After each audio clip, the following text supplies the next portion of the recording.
we fight to gain what we cannot take with us. It's in our nature. Hello there, Sorry from 17 once again. This is my Assassin's Creed Syndicate 100% sync walkthrough. This is Sequence 5, Survival of the Fittest, and we have a pretty fun and interesting mission coming up here, but it's also a little bit annoying to do the optional objective. The only reason it's annoying is because occasionally Jacob will prioritise jumping on something you didn't want him to, and it'll put you in a bad situation. But the funny thing is, fundamentally, the only way you can get in the Thames on this is if you hold B while you're doing the free running trigger, because that's how you make him go into dive mode. And if you don't do that, he should never jump in the river, but I've had moments where he's jumped in the river, so just be aware that it can happen. It's a little bit awkward, but I didn't have any problems on my practice run. It was just my recording run when I ended up jumping, and he did a weird jump, prioritised the wrong area, and it put me in the sea. And it's the same thing that used to happen in Ocarina of Time, which was the first time I was introduced to the concept of automatic jumping. It's a great idea in an ideal world, but there are so many ways where the detection can be just overzealous, and it can do it when you don't want it to. And it's one of those things where I think once we perfect it, it'll work perfectly, but up until that point, it just never will. And the player will always be the one who is punished, because he put himself in the area where he wanted to jump. It's just a case of whether or not he got the jump he wanted. And if he didn't, it's very difficult to blame anything but the computer, but at the same time, maybe you could have reworked your positioning. There are a whole host of factors that probably, led to things not working correctly.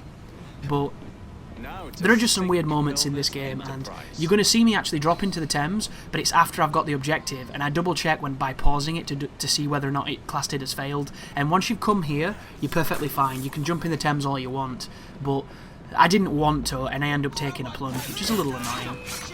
So you have to sabotage these areas. It's the contraband on this ship. And these people are just going to make it more difficult, because when you're carrying the boxes, it's very difficult to be stealthy, and you don't move as fast as it would be nice to move, so it's easier to just get rid of them. And I'm normally not much of an advocate for killing everybody in a room and then doing something, unless it's an action game. In a stealth game, I like to try and do it without interacting with people, but this is Assassin's Creed, and I've already really spoken quite strongly about the mechanics of the stealth in this game, and if you're interested or curious as to what my feelings are, if you watch the earlier videos in this walkthrough, I will elucidate those points. But I've gone on it for quite a while now, so I'm going to try and save the people who are watching every video from hearing me say, Assassin's Creed, when it works, it's fun, as opposed to every other situation when it doesn't. Which, the trick to this particular objective is you have to blow up two at the same time. So all you want to do here is a breadcrumb trail of explosives to make sure two of them blow up at the same time. It's not tricky to do, but it's one of those things, isn't it? If you're going to mess it up, it's going to happen to you. It's sod's law, if you're aware of that term.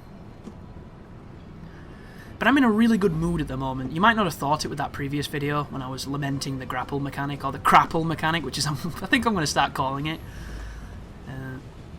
Because I've cleared my workflow, and there are still projects to be done, and there's still quite a lot of things to be working on, but at the same time, it's nowhere near as crazy as it was, and there's a 7-day break period between releases, and it doesn't mean that I get to sit on arse and do what I want.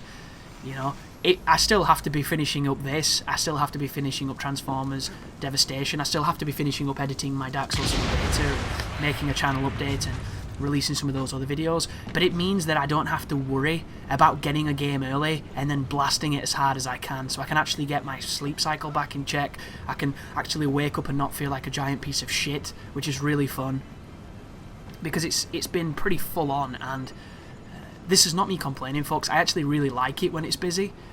I love having something to focus on and lose myself in, but there are a lot of social events that are happening with my girlfriend and her friends and my friends and stuff, so I want to hopefully attend, rather than being this, hermetic, crazy dude who's trying to focus on getting all these projects made and hopefully having some success on YouTube, which is very difficult to come by, it seems, unless you're Mr. PewDiePie.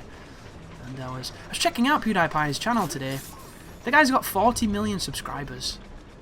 That is a lot of people. That is crazy. There's probably more. That's more people than probably in my country. Absolutely baffling. And it's nice to see that only he pulls, you know, like the 10% rule. Because he does average between like 1 to 4 million views on his videos, which is absolutely staggering, but it's still only 10% of that number of people he's got subscribed. So even the guy who is the highest echelon of YouTube still has to suffer by that YouTube stigma of, you have that number but it doesn't mean shit, which I find hilarious. But that dude, he's figured it out, man. He sees the Matrix, he understands that he's in the Truman Show, he's Kaiser Soze, dude. He's figured it out. Whatever it is, he's just done it. And it must be amazing to know that he could literally film himself taking a shit in his own hand and rubbing it on his face, and it's going to get all those views and all that attention, and people are going to love him for it. Like, that's crazy. And I don't think I would want that kind of attention at all. Because just imagine how many beggars and like it's like those people who win the lottery and all they get because they put the fucking name in the paper is those people saying that their children are dying of kidney failure, could you please send them money? And just, you know, all those begging letters. And that must be soul destroying, that, knowing that you're a decent human being and you would like to help people, but if you did, you'd be back on the fucking breadline. So I'm the type of person that if I did win the lottery, I wouldn't declare it. Straight up wouldn't. I probably wouldn't even tell my family. I'd throw it in a bank account, and then I'd kind of do weird schemes to help my family out without them realizing it was me. And because I have a really proud family too, and whereas there's a lot of them that would gladly take money, there's also a bunch of them that wouldn't because they're too nice, and they're the ones I would like to help. You know, fuck those greedy bastards that have never been around you and then as soon as they smell money they're up your ass like a bloody suppository. I can't do with those kind of human beings. There should be just a mass drowning and the planet would get lighter, the IQ would go up, and we would probably evolve.